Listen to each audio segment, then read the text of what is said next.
Di dalam ibadah kita kemarin saya sudah menyampaikan kepada kita dalam Yesaya 16 ayat yang pertama dan seterusnya, bahwa Tuhan mengingatkan Yerusalem bagaimana keadaan mereka pada waktu mereka dilahirkan. Lahir, tidak ada yang memotong daripada tali pusatnya,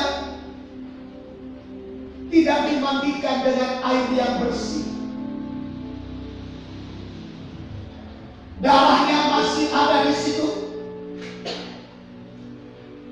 Tidak dibungkus dengan kain lampin. Dibiarkan kedinginan. Dibuang ke ladang. Karena dianggap enteng. Tidak ada yang memperhatikan. Tapi Tuhan lewat. Ia ambil anak itu. Ia pungut. Ia rawat. Ia basuh dengan darahnya. Dengan air. Ia bersihkan dari darah-darah yang masih melekat padanya. Dan ia berkata, kamu harus hidup. Inilah saudaraku yang dikasih Tuhan, yang harus menjadi salah satu pegangan kita dalam menjalani hari-hari di mana tekanan COVID-19 masih merajalela di mana-mana. Bukan hanya di bangsa kita, tapi di seluruh Indonesia. Kita harus berpegang pada firman Tuhan yang berkata, kamu harus hidup. Saudara yang dikasih Tuhan, melihat gambaran kehidupan seperti ini, mengingatkan kita bahwa tidak ada yang patut dibanggakan dalam hidup ini. Itulah gambaran hidup kita yang dikatakan oleh firman Tuhan ini. Tapi puji Tuhan Bapak Ibu, di ayat yang ke-9 dikatakan bahwa aku membasuh engkau dengan air, membersihkan darahmu daripada. Saya sudah sampaikan kemarin kepada kita dalam ibadah kita bahwa darah yang kita bawa adalah darah dari orang tua kita, benih dari sang ayah, dan waktu dilahirkan penuh dengan darah, berdarah-darah, dan itu belum dibersihkan. Saya sudah menekankan kepada kita, darah adalah bicara tentang bawaan dari leluhur. Darah adalah bicara bawaan dari orang tua. Kalau kita tidak dibersihkan dari bawaan itu, yaitu bagian dari dosa turunan, maka melekat dalam hidup kita dosa warisan, dosa turunan. Kutuk warisan, kutuk turunan kita akan bawa. Itu makanya saudaraku dalam dunia medis, kalau darahnya kotor banyak penyakit, apalagi sempat cuci darah, maka saudaraku yang dikasih Tuhan, itu pasti tinggal menunggu waktu akan. Demikian kita ketika kita dilahirkan, kalau hidup kita tidak dibersihkan dari dosa turunan, maka dosa itu akan melekat kepada kita. Dosa itu menjadi kutuk dalam hidup kita. Tapi kita bersyukur kita punya Tuhan yang luar biasa. Ia ambil kehidupan kita. Ia bersihkan kita dari darah dosa turunan itu. Ia jadikan kita ahli waris kerajaan surga. Ia janjikan masa depan kepada kita yang penuh harapan.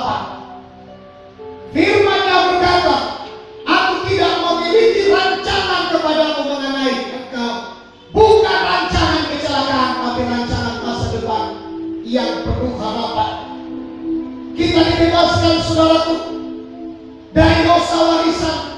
Kita dibebaskan dari dosa okultisme. Kita dibebaskan dari dosa perbuatan diri kita sendiri. Saudara yang dikasihi Tuhan, coba kita perhatikan. Alkitab mengatakan bahwa ketika roh itu meninggalkan seseorang, tapi dia bisa masuk kembali. Mengapa dia bisa masuk kembali? Hati-hati bagi saudara yang sudah dibersihkan darah, termasuk dari dosa warisan, termasuk dari dosa nenek moyang, dari dosa leluhur. Kemarin saya sudah sampaikan kepada kita firman Tuhan dalam Ratapan 5 ayat 7, bapak-bapak kami berbuat dosa, tapi mereka sudah tidak ada lagi.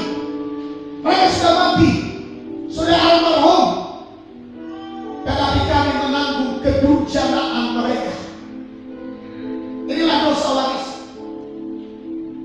Inilah dosa turunan. Bapak-bapak kami yang melakukan dosa, mereka sudah mati, sudah almarhum, sudah tidak ada lagi, tapi kami yang menanggung kedurjanaan mereka. Daud menyadari hal ini. Ia mengungkapkan tentang dirinya. Mazmur 51 ayat yang ke-7.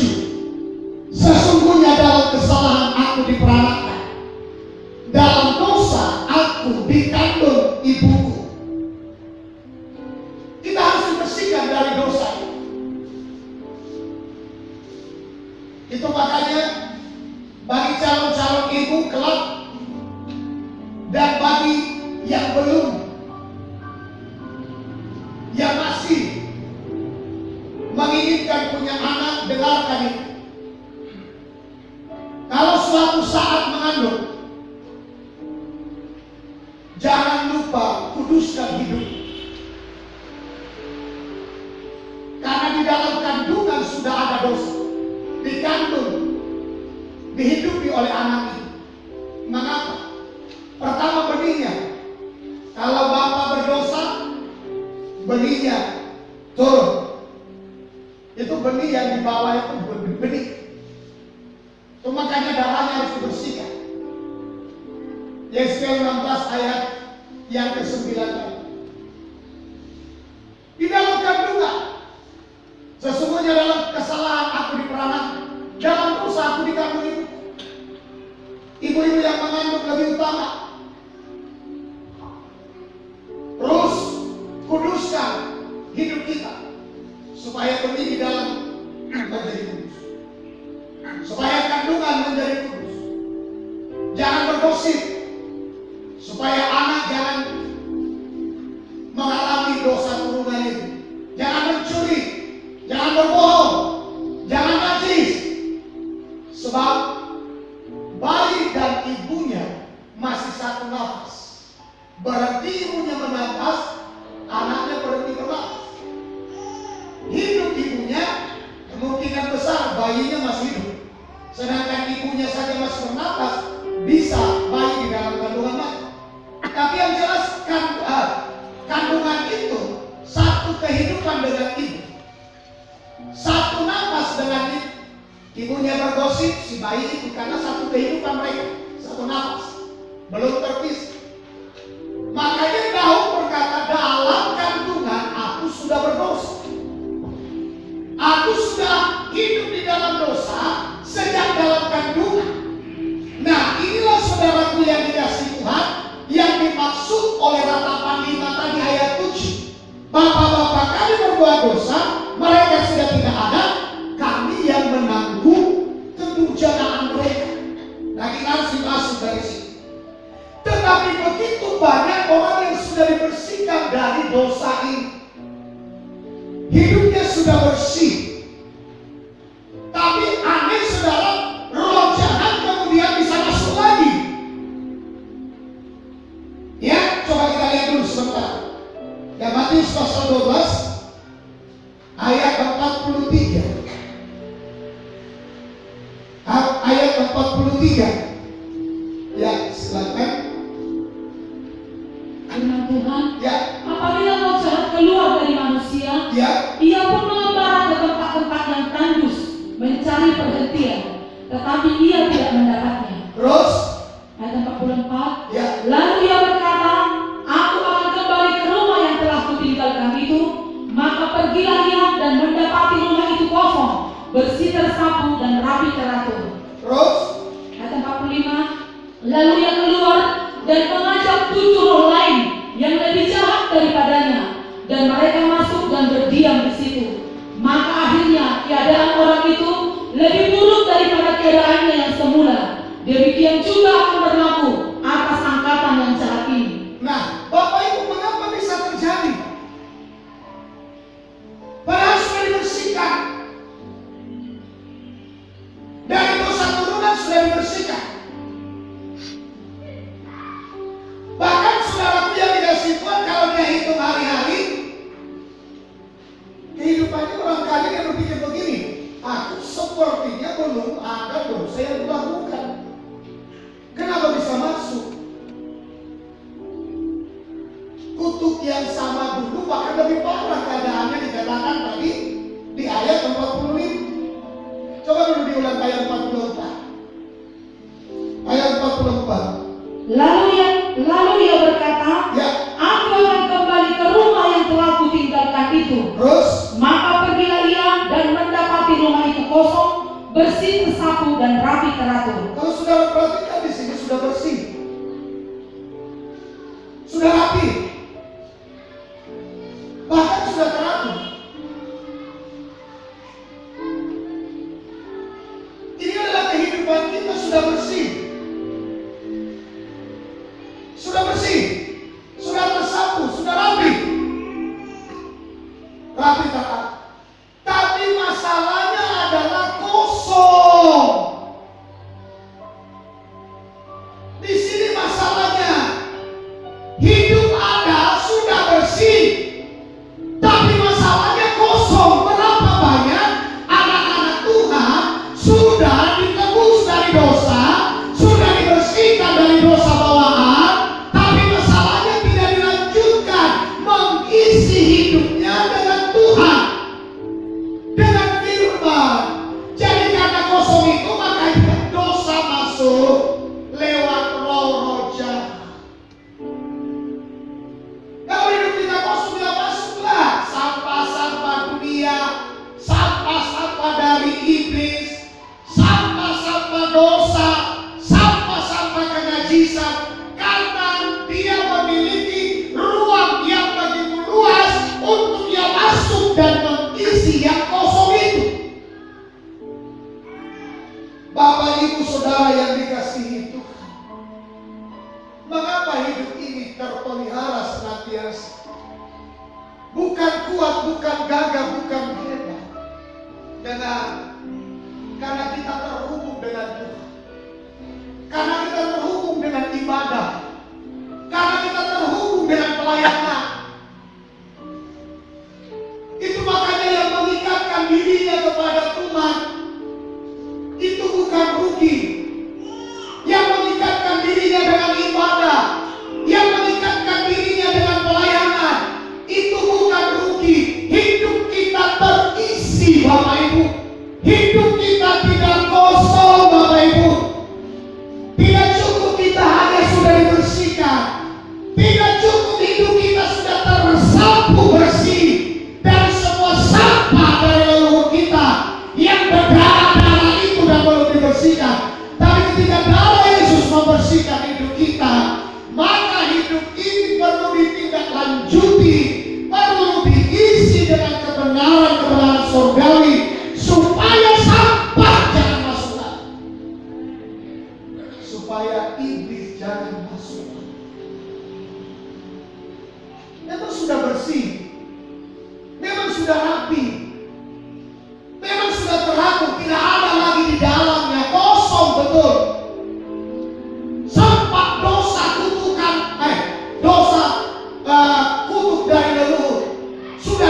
itu, di sana hidup kita akan terisi hal-hal yang baik, hal-hal yang positif.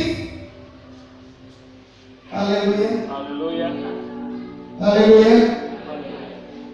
Nah, Bapak Ibu, kita kembali ke Yesaya 16. Saya akan menyampaikan firman ini singkat, tapi saya berharap kita nangkap ayat yang ke-9. Mari perhatikan baik-baik. Setelah yang pertama itu darah harus dibersihkan. Itu dosa bawaan yang berkaitan dengan darah. Dan kalau kita masuk dalam kemah suci tabernakel pintu gerbang, terima Yesus sebagai Tuhan dan Juru Selamat. Yang kedua, mesbah korban bakaran. Disitulah korban-korban penebus salah, penebus dosa, korban keselamatan. Nah, itulah darah itu yang dicurahkan. Ya, nah itu pertama. Jadi perhatikan yang kedua, ayat 9. Ya, perhatikan ayat 9. Yesaya 16 ayat 9. Sebab itu aku turut menangis dengannya, Ezer, karena pohon anggur Sigma.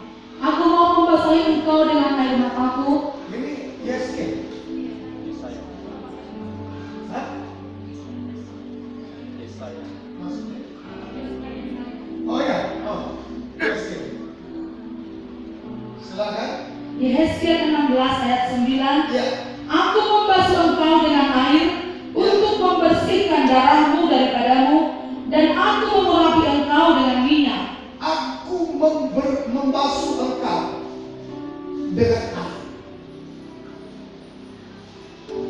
Ini saudara saya terangkan ya. Di dalam kemah suci tabernakel setelah pintu gerbang, baru kita akan bertemu dengan mesbah korban bakaran. Itulah penebusan oleh darah. Selanjutnya kita melangkah ke depan, baru ketemu dengan kolam pembasuhan. Ya, itu adalah bicara tentang penebusan, termasuk juga untuk pengampunan dosa. Jadi baptisan itu saudara adalah menyempurnakan penebusan dengan darah, akan dilanjutkan dengan menenggelamkan hidup yang lama. Kalau orang sudah ketemu dengan pintu gerbang, sudah menerima Yesus sebagai Tuhan dan Juru Selamatnya secara pribadi, dia sudah ada di dalam wilayah kerajaan surga. Lalu di sana dia akan mengalami korban penebusan dosa. Yesus sudah lakukan itu buat kita kan? Buat saya dan saudara. Di atas kayu salib, ia sudah memberikan darahnya, ia sudah memberikan nyawanya untuk keselamatan kita. Selanjutnya tidak cukup saudara hanya mengalami penebusan, saudara harus mau ditenggelamkan hidup lama. Pembasuhan dengan air. Ada berapa banyak orang dia sudah ditebus oleh darah Yesus, tapi dia tidak mau kuburkan hidup yang lama. Tidak mau kuburkan hidup yang lama, sehingga hidup yang lama masih nampak, hidup yang lama masih menonjol, hidup yang lama masih mendominasi. Hidup yang lama harus dikuburkan, harus ditenggelamkan, sebab pembasuhan dengan air dan juga penebusan oleh darah. Apa artinya saudaraku, mengapa kita harus mengalami pembersihan dari darah dosa turunan ditebus oleh darah Yesus? Setelah itu tingkatkan, sudah ditebus oleh darah Yesus, tapi hidup yang lama belum dikuburkan. Meningkat, kuburkan hidup yang lama, tenggelamkan hidup yang lama. Mengapa hidup yang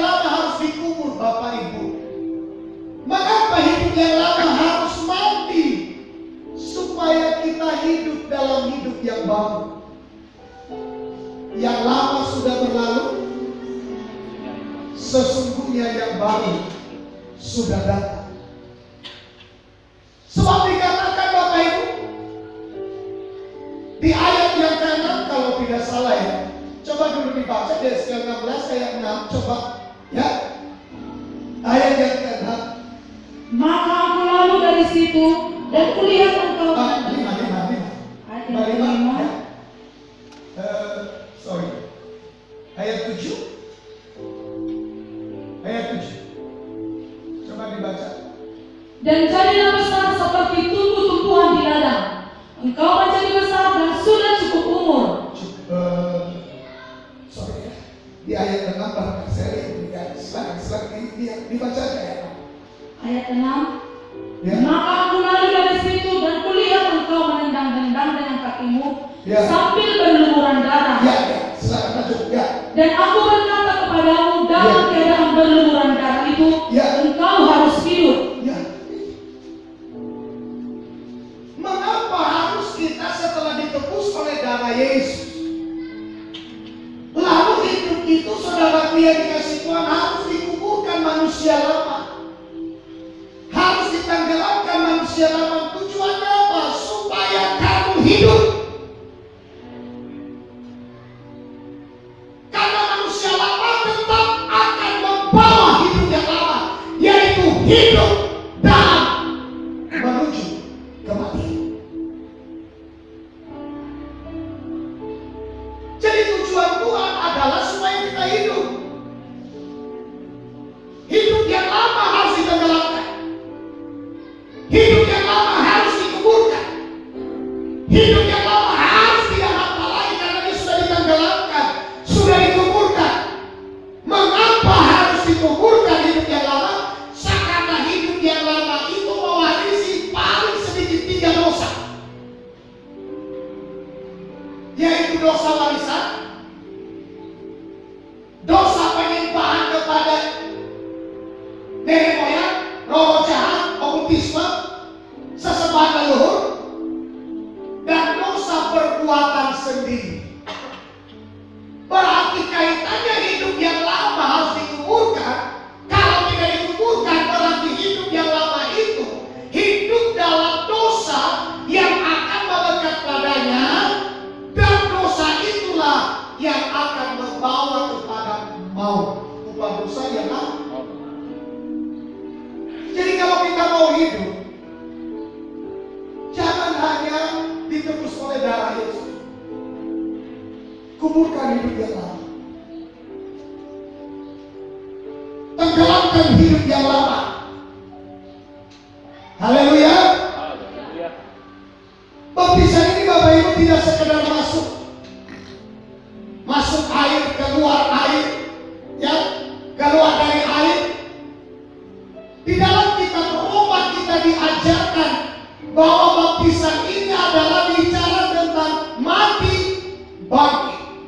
Mati bangkit. Mati bangkit. Kita harus menyadari hal ini. Jadi untuk memperoleh kebangkitan harus melalui kematian. Tidak ada kebangkitan kalau tidak ada kematian lebih dulu. Kita harus kuburkan hidup yang lama atau matikan hidup yang lama supaya hidup yang baru kita hidup. Supaya kita bisa hidup dalam hidup yang baru. Hidup itu yang baru itu hanya melalui kematian. Itu makanya digambarkan dalam lukisan. Dan ini baru hidup yang baru.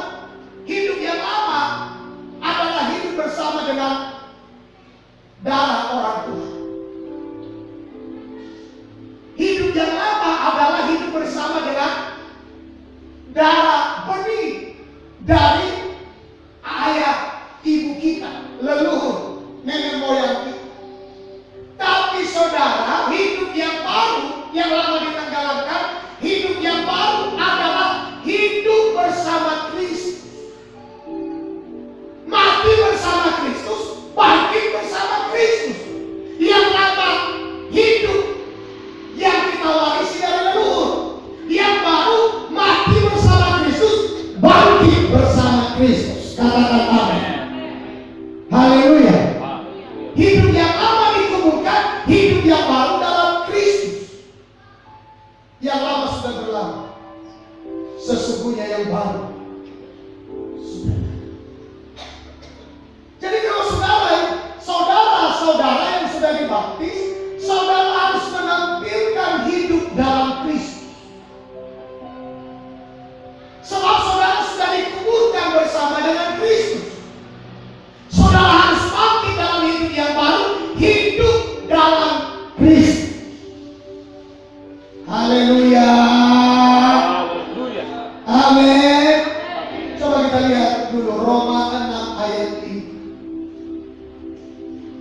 kita belajar dulu Bapak Ibu?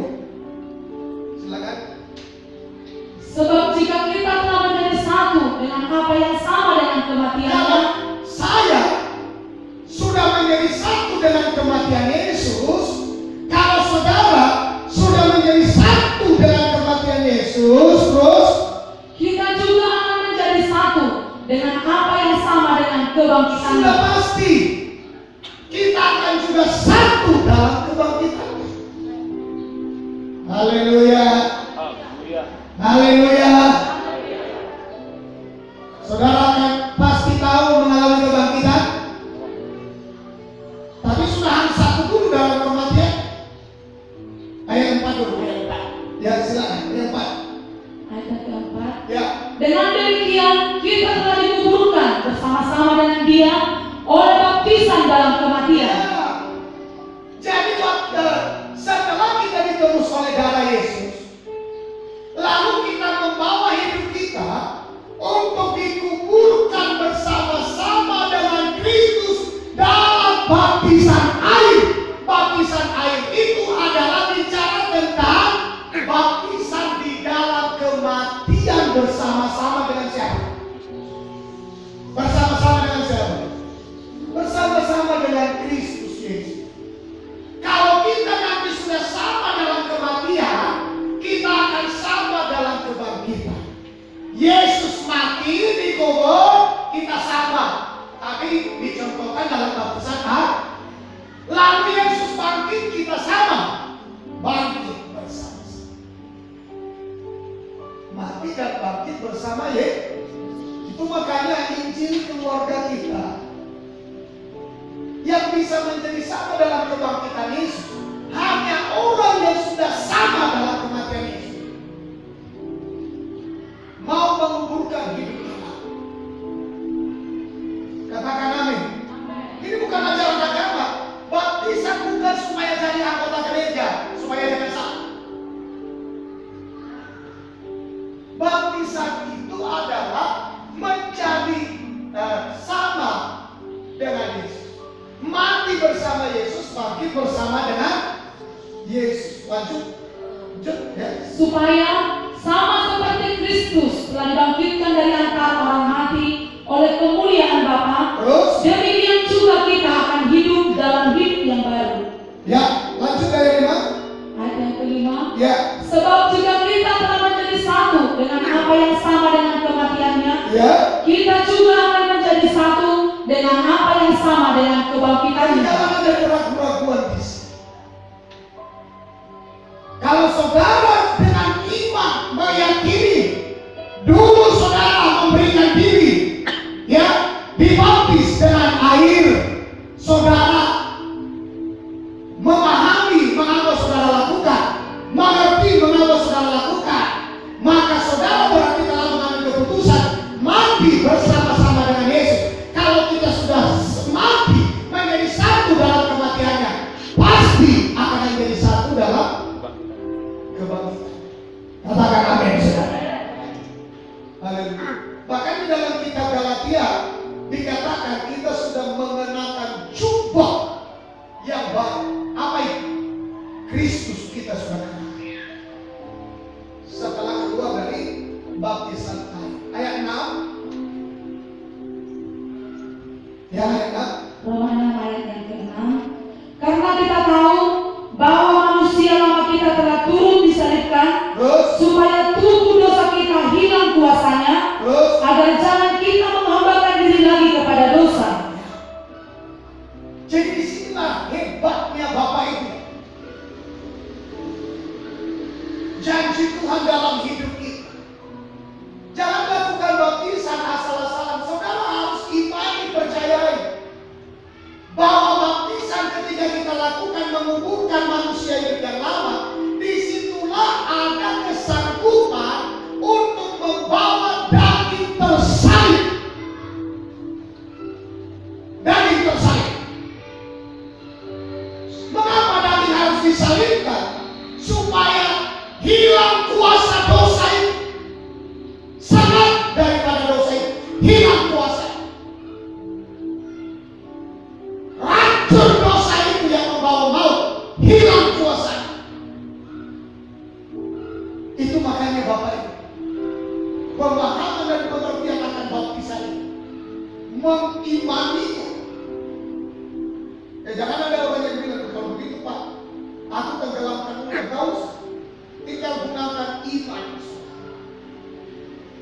Haleluya.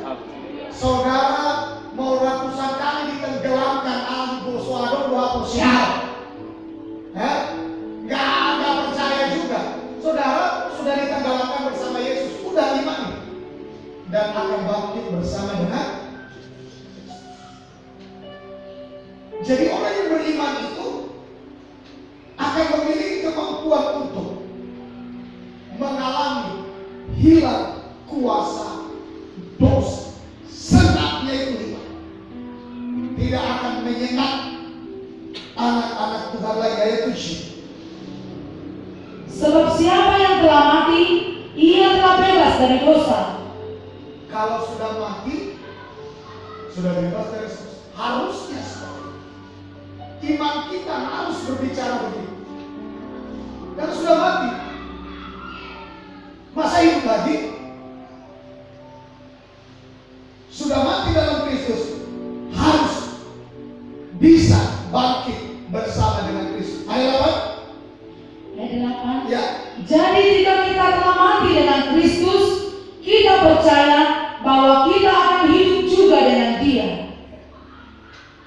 Jadi kalau saudara, Bapak Ibu kita sudah mati dengan Kristus, mari hiduplah dengan Dia.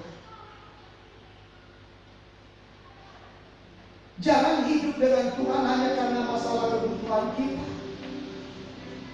Jangan hidup dengan Tuhan hanya masalah kalau kita lagi dalam masalah kita butuh Tuhan.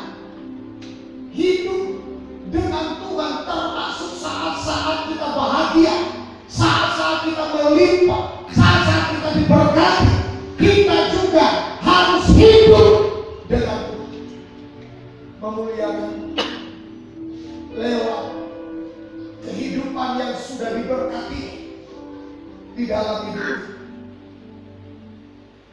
Jadi luar biasanya baptisan itu mengandung arti mati dan bangkit bersama dengan Kristus. Tujuannya adalah supaya kita hidup sebagaimana Kristus hidup. Tidak ada cara yang lain, kecuali kita memberikan diri kita lahir baru, memberikan diri kita dilahirkan kembali menjadi baru. Karena melalui pembasuhan dengan air inilah kita akan mengenakan hidup seperti Kristus. Karena kita satu dalam kematian, satu dalam kebangkitan, kita akan mengenakan hidup Kristus. Kita akan memakaikan hidup Kristus di dalam hidup kita. Mengapa kita harus hidup? Karena manusia lama mengandung dosa. Karena manusia lama memiliki sengat dosa yang membahayakan. Tadi saya mengatakan dosa turunan, dosa penyembahan kepada nenek moyang, roro, okultisme, dan dosa perbuatan sendiri. Tiga dosa ini telah membuat kita berlumuran darah yang akan membawa kepada kematian. Sekarang saudaraku, ya, itu anak itu tadi sudah digambarkan. Anak itu lahir masih berdarah-darah, belum dibersihkan dengan air, tapi Tuhan pupuk kita, Tuhan bersihkan kita dari darah-darah itu, termasuk darah bawaan. Itulah hidup lama.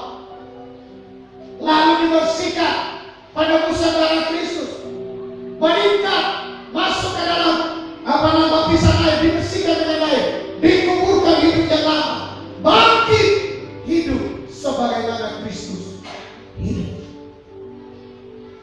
Jadi hanya melalui kelahiran baru kita akan diciptakan baru, kita akan mengalami hidup yang baru, hidup kembali, tapi dalam hidup yang baru di dalam Kristus. Itu makanya kekristenan yang belum lahir baru, kekristenan yang menuju kepada kematian, kekristenan yang menuju kepada maut, kekristenan yang sia-sia. Kalau hidupnya belum dilahirkan baru, berarti dia masih mewarisi hidup yang lama dari leluhur.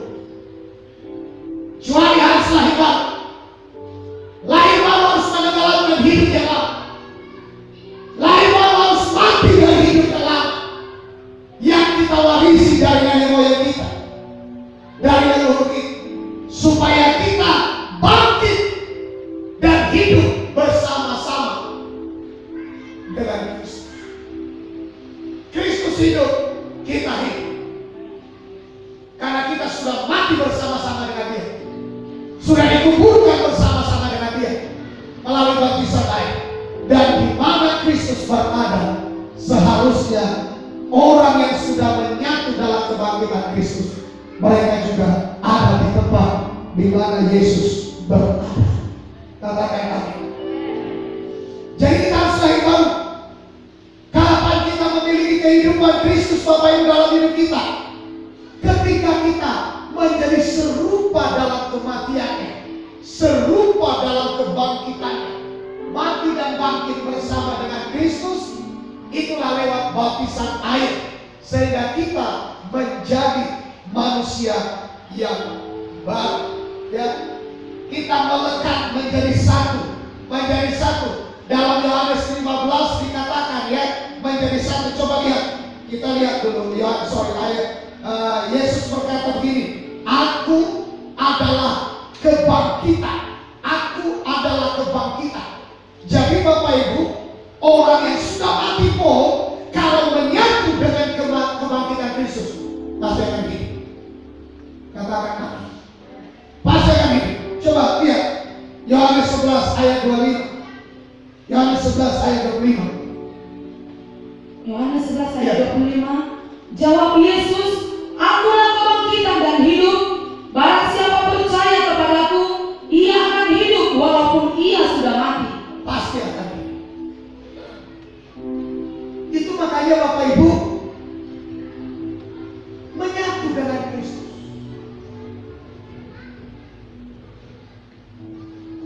Bukan ibadah tidur,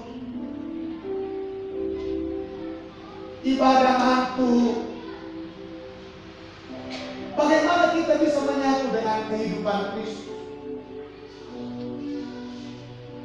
Emang kita ibadah mau ngapain? Serap apa yang disampaikan firman Tuhan kepada kita, supaya kita masuk dalam kebangkitan Kristus, kita hidup. Haleluya, katakan amin. Haleluya, amin.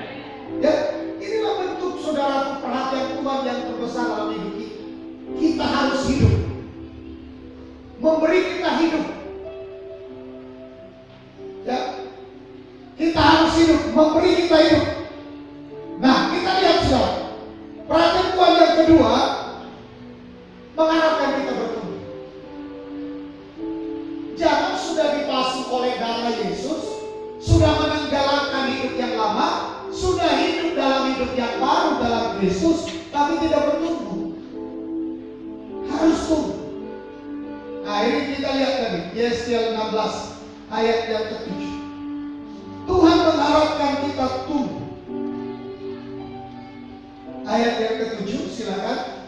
Dan jadilah besar seperti tumbuh-tumbuhan di ladang. Terus, Engkau menjadi besar dan sudah cukup umur, bahkan sudah sampai pada masa mudamu. Maka buah dadamu sudah montok, rambutmu sudah tumbuh, tetap engkau dalam keadaan telanjang bugil. ini Bapak Ibu, mohon maaf, jangan diterjemahkan secara daging ya. Ini adalah bahasa Tuhan secara rohani kepada kita mempelai wanita. Ini bahasa rohani. Karena kita ini adalah mempelai wanita Tuhan, tapi digambarkan kira-kira seperti ini. Jadilah besar, harus bertumbuh. Sebagaimana tumbuh-tumbuhan di ladang, kita menanam dia, kita berharap tumbuh-tumbuhan itu semakin tumbuh, semakin besar. Dan setelah kita hidup, setelah kita dilahirkan, hidup baru. Satu harapan Tuhan dalam hidup saya, satu harapan Tuhan dalam hidup saudara, kita harus bertumbuh seperti pohon-pohon yang tumbuh di ladang. Kita harus mengalami peningkatan setelah kita lahir baru. Kita harus terus bertumbuh dari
pembersihan. Di ladang itu, semua daun-daun yang tidak baik yang menghalangi kesehatan daripada tumbuhannya akan dibersihkan. Kalau jemaat mau tumbuh bukan hanya sekadar tumbuh besar, ini harapanku. Maka kita harus memberikan diri kita bertumbuh di dalam ladangnya.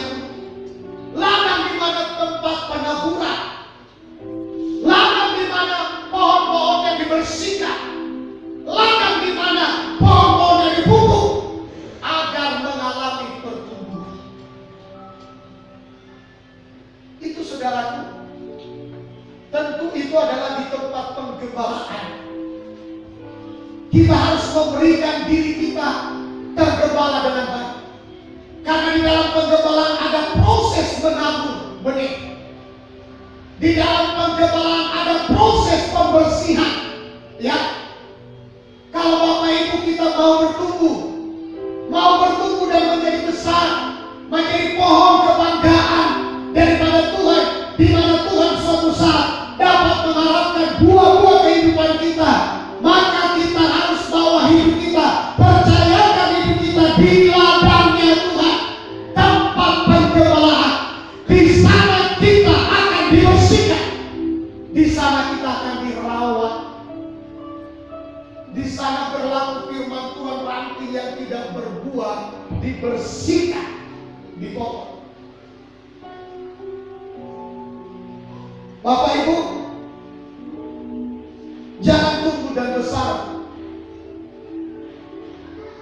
di dalam dunia.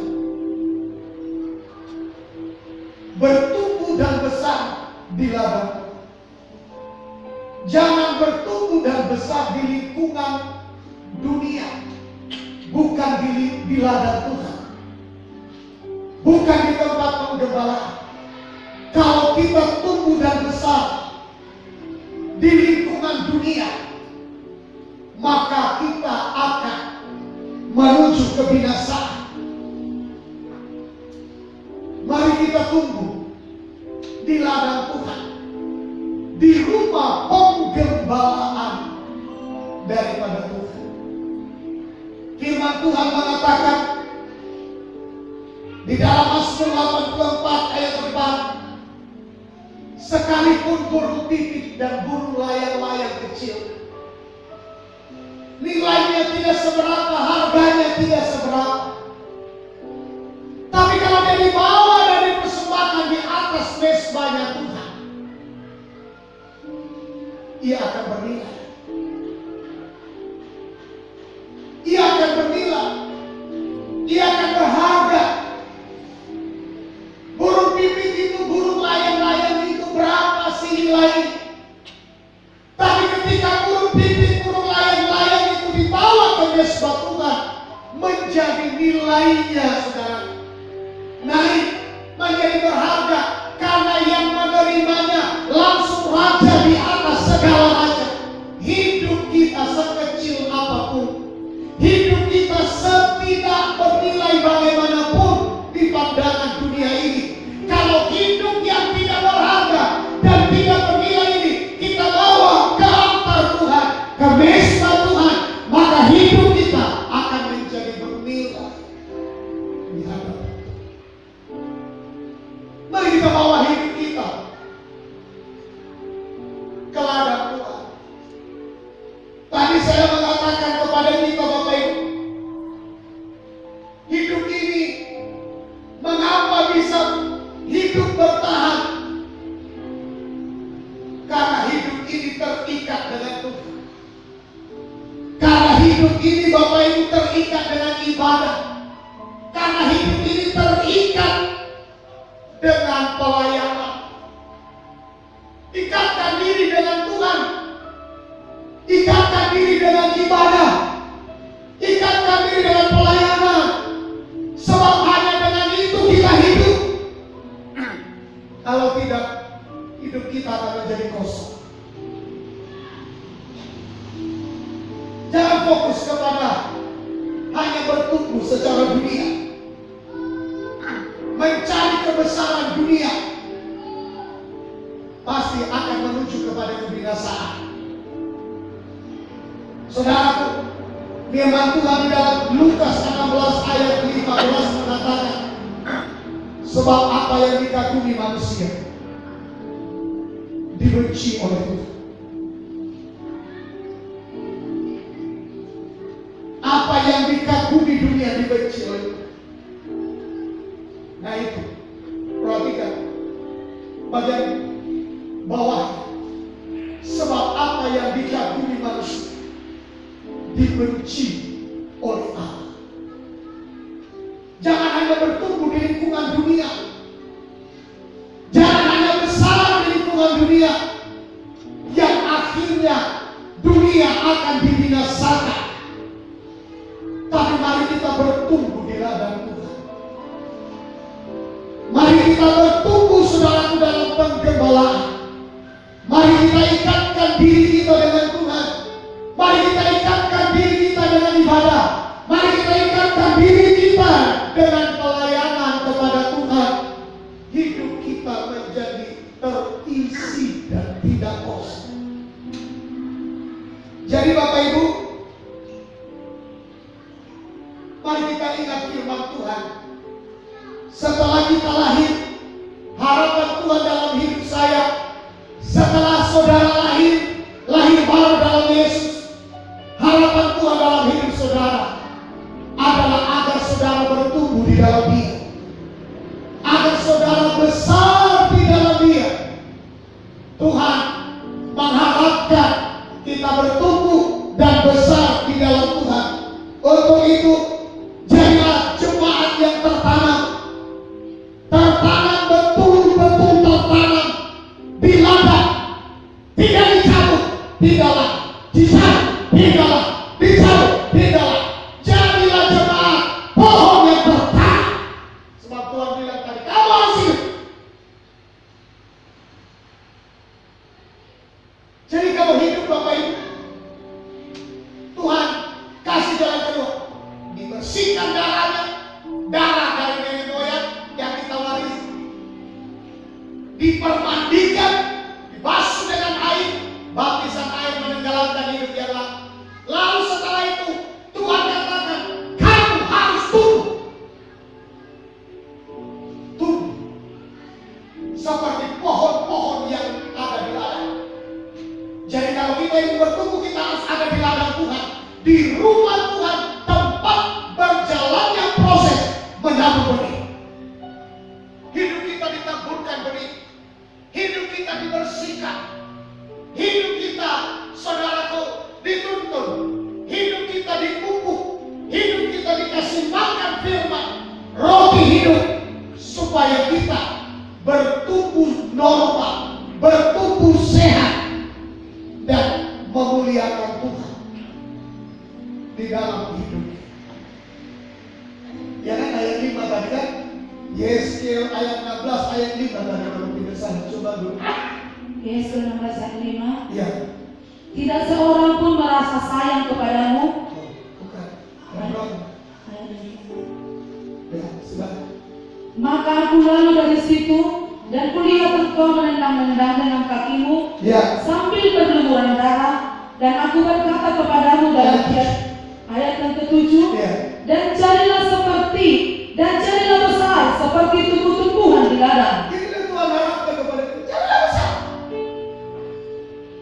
Saudara tidak akan tumbuh jadi besar kalau saudara tidak di ladang yang diharapkan Tuhan.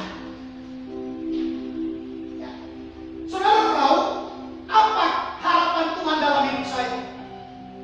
Kenapa Dia mau mati buat saya, memberikan darahnya di atas Yesus, mendamaikan saya dengan Bapa yang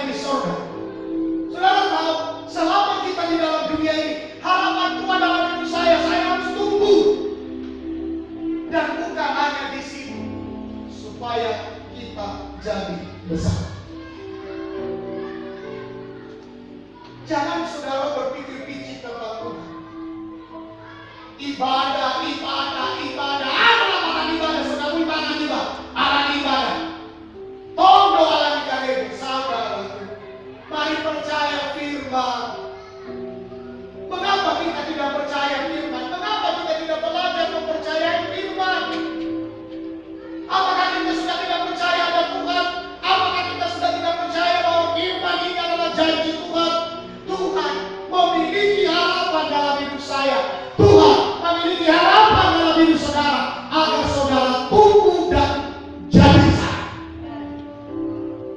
Haleluya. Haleluya. Ini harapan Tuhan dalam hidup kita.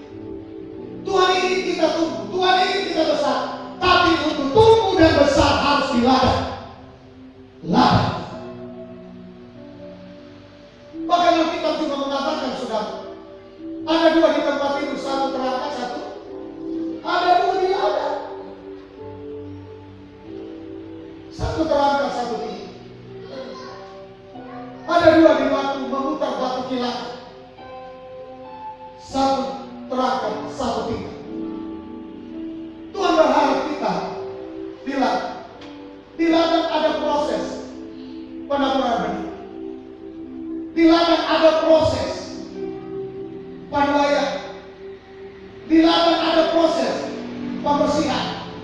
Di ladang ada proses, saudaraku, untuk membuat pemupukan, dipupuk hidup kita supaya makin tumbuh sehat. Jadi ingat, ya sedikit lagi saya tutup. Kita lihat Yohanes 15. Kita harus melekat kepada Yesus. Silakan ayat 1 mulai. Yohanes 15 ayat pertama. Ya.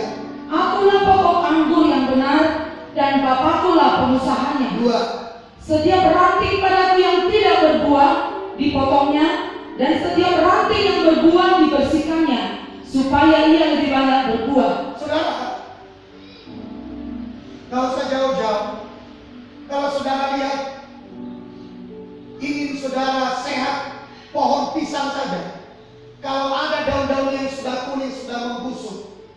Kalau saudara ingin pohon pisang itu bagus, saudara harus potong. Itu menghambat kesehatan daripada pohon pisang. Saudara harus bersihkan. Bahkan pada waktu saya kecil, tidak jarang saya melihat itu saudaraku yang dikasih Tuhan dibakar. Apa itu? Daun-daunnya yang sudah kering itu. Karena ternyata hasil dari bakaran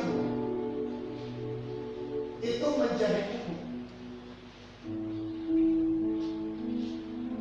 Jadi memang prosesnya di ladang itu adalah menjaga kehidupan kita, termasuk saudaraku, mana yang mengganggu pertumbuhan kita itu dibersihkan Tuhan. Bayangkan Tuhan itu sampai sedemikian rupa Dia begitu peduli dengan kita. Yang mana yang mengganggu kesehatan pertumbuhan kita, yang mengganggu menjadikan kita besar, itu Tuhan singkirkan dari hidup kita. Begitu Tuhan itu baik, luar biasa. Nah, dikatakan setiap ranting yang berbuah dibersihkan, makin dibersihkan hidup kita, makin dirawat hidup kita. Hidup kalau bersih itu, saudara, ukurannya adalah menurut ukuran, bukan menurut manusia. Kalau menurut manusia, saudara, dia sudah beragama, itu sudah hebat.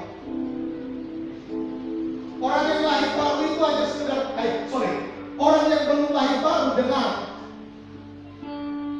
itu adalah hanya orang yang beragama. Hidupnya sia-sia. Sia-sia menurut Tuhan, ya, bukan sia-sia menurut dunia. Karena bisa saja hebat secara dunia, tapi sia-sia. Kalau istilah yang lain dikatakan hanya seperti anak kambing yang lahir untuk dipatahkan batang leher. Jadi begitu Bapak Ibu. Di dalam Alkitab dikatakan seperti sia-sia. Lahir tapi sia-sia. Kenapa? Kalau toh untuk apa saya lahir? Kalau toh hanya seperti anak kambing atau anak domba yang batang lehernya dipatahkan.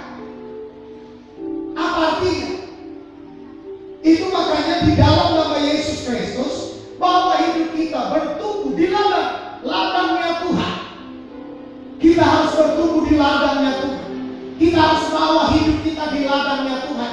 Kita harus tertanam di gereja lokal, tergembala dengan baik, tidak dicabut di tangan lagi, cabut tangan lagi, cabut tangan lagi. Apa jadinya dengan pohon seperti ini? Saudara yang dikasihi Tuhan, mari renungkan firman Tuhan dengan baik. Ya, perhatikan, kita hanya bersih seperti ini. Ayat 3. Ayat 3.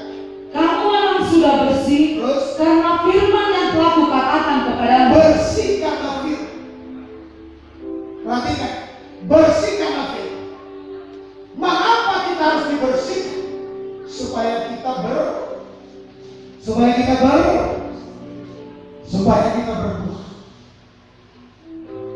Hidup kita pasti akan berbuah kalau dibersihkan, mau dibersihkan.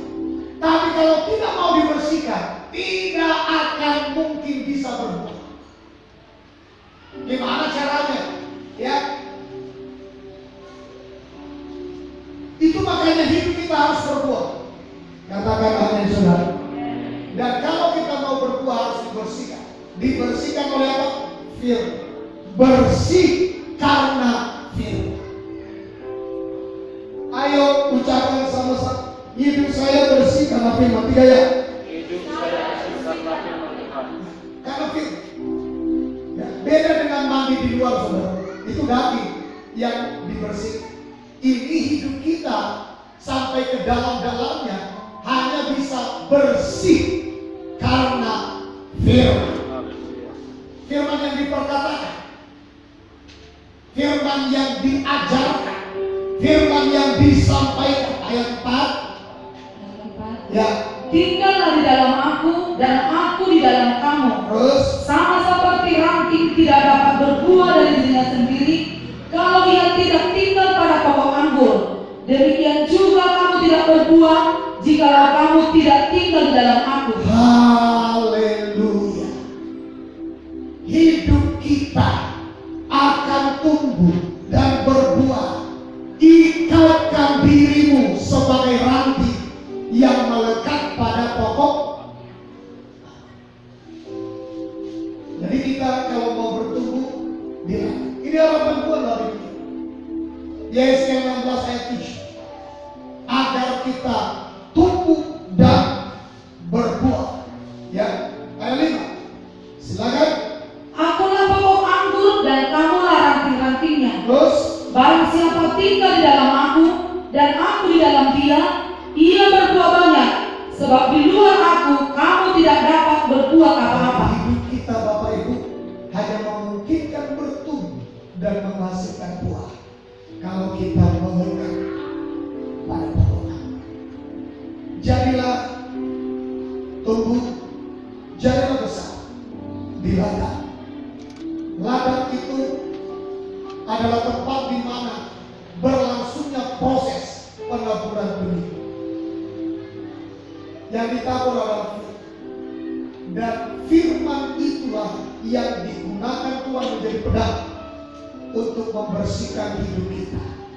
Apa yang menghambat, apa yang menghalangi, pedang firmanlah yang dipakai Tuhan membersihkan sehingga hidup kita tumbuh dan menjadi besar.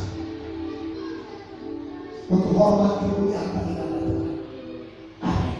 Sampai di sini firman kita bangun berdiri. Kita menyembah Tuhan.